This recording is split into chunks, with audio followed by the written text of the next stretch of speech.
Madam President. The Republican leader. Madam President, a lot of smart people have thought about how to prevent a repeat of the kind of financial crisis we saw in the fall of 2008. We've heard plenty of ideas, but if there's one thing Americans agree on when it comes to financial reform, it's absolutely certain they agree on this. Never again should taxpayers be expected to bail out Wall Street from its own mistakes. We cannot allow endless taxpayer-funded bailouts for big Wall Street banks. That's why we must not pass the financial reform bill that's about to hit the floor. The fact is, this bill wouldn't solve the problems that led to the financial crisis. It would make them worse. The American people have been telling us for nearly 2 years that any solution must do one thing. It must put an end to taxpayer-funded bailouts for Wall Street banks. Put an end to taxpayer-funded bailouts for Wall Street banks. This bill not only allows for taxpayer-funded bailouts of Wall Street banks, it institutionalizes them.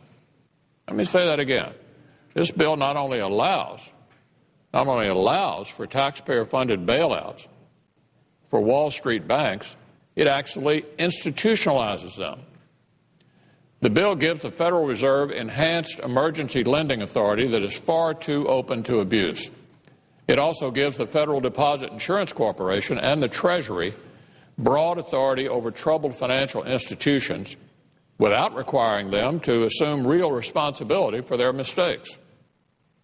In other words, it gives the government a backdoor mechanism for propping up failing or failed institutions.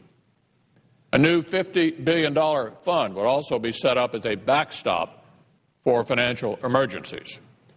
But no one honestly thinks $50 billion would be enough to cover the kind of crises we're talking about. During the last crisis, AIG alone received more than 3 times that from the taxpayers. 3 times that. Moreover, the mere existence of this fund will ensure that it gets used. The mere existence of the fund will ensure that it gets used. And once it's used up, taxpayers will be asked to cover the balance. This is precisely the wrong approach. Far from protecting consumers from Wall Street excess, this bill would provide endless protection for the biggest banks on Wall Street. This bill would provide endless protection for the biggest banks on Wall Street. It also directs the Fed to oversee 35 to 50 of the biggest firms, replicating on an even larger scale the same distortions that plague the housing market and help trigger a massive bubble we'll be suffering from for years. So imagine this. If you thought Freddie and Fannie were dangerous, how about 35 to 50 of them? Everyone agrees on the need to protect taxpayers from being on the hook for future Wall Street bailouts.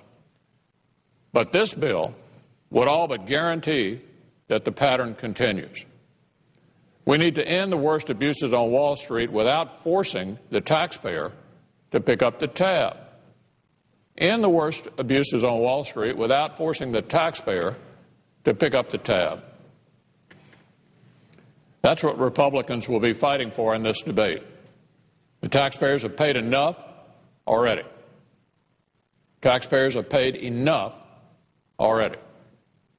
We're not going to expose them to even more pain down the road. The way to solve this problem is to let the people who made the mistakes pay for them.